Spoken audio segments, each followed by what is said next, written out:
In this video, we're going to be solving a system of equation using substitution. And this particular system is actually going to have two solutions.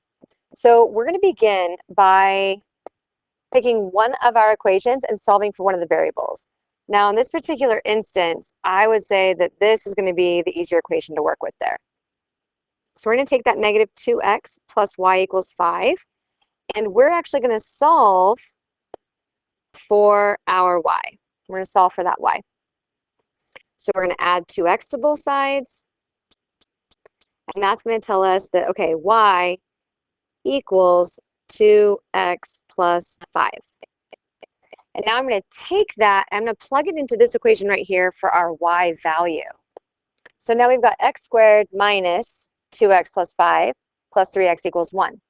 And we're going to distribute that negative sign inside, and that's going to give us x squared minus 2x minus 5 plus 3x equals 1. Then we're going to combine our like terms because we see that we've got some x's that can go together.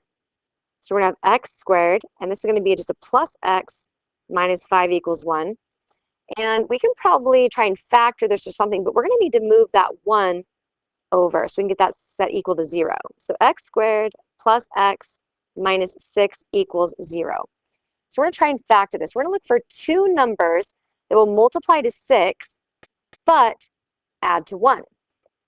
And as we do that, so we can use like 6 and 1 or 2 and 3, but 6 and 1 isn't really going to add to 1, but 2 and 3 has that ability. So if I have a negative 2 and a positive 3, this should multiply to negative 6, but when I add them, give me a positive 1. So I'm looking at x minus 2 and x plus 3 equals 0. And then from here, I'm simply going to do the zero product property. So I'm going to take x minus 2 and set it equal to 0. And then take x plus 3 and set it equal to 0. Then we're going to solve both of these for the x. So I'm going to get x equals 2. And then over here, we're going to get x equals a negative 3. So I have two x's here. So I end up with two answers. So one of my answers is going to be 2 comma something, and the other answer is going to be negative 3 comma something. So we really just need to know, what is going to be the something? What's going to be the something? And in order to find that, we're going to take these x values right here, and we're going to plug them in. And we're going to plug them into this equation right there. So let's go ahead and let's do that. So we have y equals 2.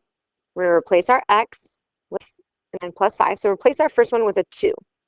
And so if we do this, then it's going to give us that y equals a 9.